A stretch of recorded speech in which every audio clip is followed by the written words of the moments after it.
Ces leaders l'ont fait. Mais ils ont fait les Sciences Po. Ces vieux leaders, Alpha Condé, 1970, il faisait partie de l'agression. Il a été condamné par Sékou Touré à contumace. Feu Général Lansana Conté, il a été condamné ici, devant nous. Et c'est le plus rusé. Pourquoi il est rusé et méchant? Il a laissé les autres leaders ici. Il est parti aux États-Unis. Et donc, Dalin est resté, Jean-Marie Doré est resté, Fall est resté, si j'ai bonne mémoire. Oui, il était là. Sidia est resté. Mokhtar, le jeune. Mokhtar, il est resté. Lui, il est parti. Pourquoi il a fait? Il est très rusé. Il a fait pourquoi?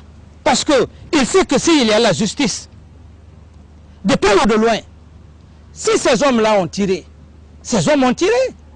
Mais la loi condamne que lorsque tu conduis un mouvement et que tu n'arrives pas à contrôler le mouvement, et que tes partisans se saisissent des armes de guerre, et que tes partisans portent préjudice aux usagers, brûlent les véhicules, et qu'il y ait des morts, tu en es responsable. Et donc, ça veut dire que si demain, la loi, la justice, de près ou de loin, doit condamner, d'une part, ceux-là comme militaires, c'est que ceux-là, les leaders qui sont là, ils vont être certainement condamnés. Je ne dis pas condamnés parce que je dis certainement. Et donc, s'ils sont condamnés, ça veut dire qu'ils sont disqualifiés des élections. Seul Alpha Condé, qui est rusé, il n'est pas disqualifié. Voilà, il a piégé les autres. Il a piégé les autres. Il est rusé, il est méchant. Il le veut, il m'a dit dans mon bureau que président, tant que tu es avec Cellou Dalein, il a même qualifié de voleur de ceci, de cela. Il dit, tant que tu es avec lui, je ne viendrai plus dans ton bureau. Fall me l'a dit, sur l'honneur, dans le bureau du ministre de la Défense, que ton bonhomme, ton voleur est venu tomber dans ton filet. Ils m'ont fait la guerre à cause de Cellou Dalein ici. Eux tous disaient de procéder à l'audit pour éliminer Cellou Dalein. J'ai refusé parce que je suis très réfléchi. Je me suis dit que le système de Machiavel, en ce moment, comme maintenant on parle, on aurait dit que le capitaine Dadis a créé l'audit pour éliminer Cellou Dalein. En ce moment, eux, ils font face à moi. Donc je me suis refusé. Ici, la presse en a parlé. Le programme d'audit est en cours. Voilà, un autre événement vient tomber. Il laisse ses collègues. Pourquoi ne pas rester? Il reste aux États-Unis, aux Nations Unies, il est au Quai d'Orsay, il est à Bruxelles. Il laisse ses collègues ici. Tout ça pourquoi? Parce que, et c'est pourquoi il est acharné, il parle de justice et il sait que s'il y a ça, si les militaires ont un côté, les autres leaders ont un côté, c'est-à-dire les leaders politiques, parce qu'il y a le code de conduite. Lorsqu'on organise une marche, si la marche est pacifique, et si la marche était pacifique, sans porter préjudice aux édifices, sans se saisir des guerres, sans brûlure, que ces hommes partent, même s'ils avaient défoncé le stade, marcher dans la pacificité, je crois que là aussi, c'était pardonnable.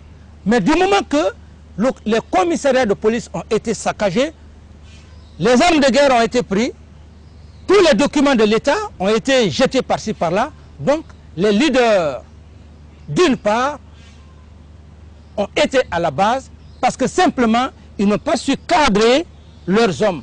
Et si la loi peut pencher à ce côté, Alpha Condé, il se dit aujourd'hui, il est heureux. C'est pourquoi il est en train d'errer dans la nature, vers les États-Unis, un peu partout, pour parler de force d'interposition, et pour parler de ceci, de cela, parce que, et vous allez, il est très méchant, parce que c'était une forme d'éliminer les autres. Les autres actuellement, ils sont blessés. Et lui, est-ce qu'il est blessé? Alors c'est comme ça qu'il a joué l'agression de 1970, la rébellion, le mouvement... 2002 non 2000 1970, l'agression portugaise contre la Guinée, il était au large. Et le mouvement 2002, 2000, la rentrée des rebelles tout au long de la frontière, il a été arrêté, il a été jugé par le tribunal d'ici. Il a été condamné. Et donc, il est habitué. Voilà que ce troisième événement, il s'est échappé parce qu'il en a de l'expérience. Mais une expérience méchante, dangereuse contre sa nation. Un homme qui a un casier judiciaire aussi important, peut-il Il être candidat? a un casier judiciaire. Il n'a pas eu l'amnistie. Il a été gracié. Mais il a été gracié. Oui. Nous sommes dans un régime d'exception. Tout à fait. Nous sommes dans un régime d'exception parce que c'est un habitué de fait. Et ce qui vient de se produire, la loi peut le condamner. Alors, mais cet homme qui est assis, il faut que vous cherchiez, il faut que le peuple cherche. Il est en train de raconter des bobards. Il parle tantôt de forestier. Je suis forestier. C'est grâce aux forestiers que, que le mouvement rebelle a été combattu. Il y a ces valeurs. Ces valeurs, je les possède. Et tous les militaires en ont. Que tu sois maintenant. Ce n'est pas seulement les forestiers qui ont combattu tout au long des frontières. Les Peuls ont combattu. Les Malinqués ont combattu. Les Soussous ont combattu. Et donc, l'Afrique a ses valeurs. Alors, quand il a fait allusion à tous ces facteurs, mais est-ce que les éléments qu'il est en train de parler, tout ça, c'est moi qui les ai incorporés dans l'armée? Donc, c'est un homme qui a des faits habitués. C'est un habitué de faits. C'est un homme dangereux. Et voilà, aujourd'hui, ils sont dépistés. Il faut donc aller à l'extérieur, à l'Hexagone, aux États-Unis, fustiger l'image du CNDD. Et qu'est-ce qu'ils ont fait? C'était le système de Madagascar. C'est-à-dire, au moment où ils ont saccagé, les partisans ont saccagé les édifices, se saisir des armes de guerre. Pour eux, toute la population allait se soulever. Allait suivre. Allait suivre le mouvement.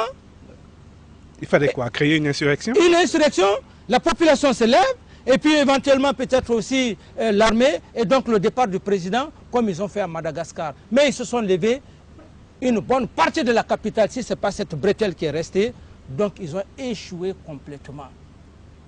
Voilà le système machiavélique que ces leaders qui ont été piégés par leur patron Alpha Condé. Lorsqu'il a parlé, je ne l'ai jamais répondu. Oui. Un jour, il est même passé aux antennes. Il dit, le président Dadis, il est malade. Il m'a qualifié, il dit que je suis malade.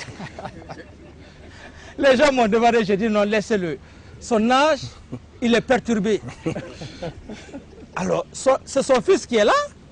C'est nous qui avons véhiculé leur message à l'université. Alors donc, l'âge, j'ai dit laissez-le. Il a raison. Donc, il veut passer par tous les moyens, coûte que coûte, goutte que goutte. Si ce n'est pas le pouvoir, Alpha Condé ne sera jamais rassasié. Même si on fait une concession, vous dites à Alpha Condé d'être Premier ministre, il ne fera pas. Il ne le fera pas. 50 ans, il lutte à avoir le pouvoir. Donc il se dit que c'est sa dernière chance. Oui. 72 ans par rapport à cette génération. Alors, donc c'est pourquoi je ne l'écoute pas. Je ne l'écoute pas. Monsieur le Président, on a beaucoup parlé de politique, parlons un petit peu de vous. On vous connaît mal, hein. On vous connaît par les images qui nous arrivent de Guinée, mais vous, d'où vient cette... Est-ce que vous avez imaginé un jour dans votre parcours être à la place que vous êtes? C'est pour vous dire que quand je parle du destin, pourquoi j'ai appelé un de mes instructeurs et pourquoi j'ai parlé du ministre de la Défense? C'est eux qui nous ont donné les cours de commune de base, demi-tour droite. Je n'ai jamais pensé en commune de base. Non,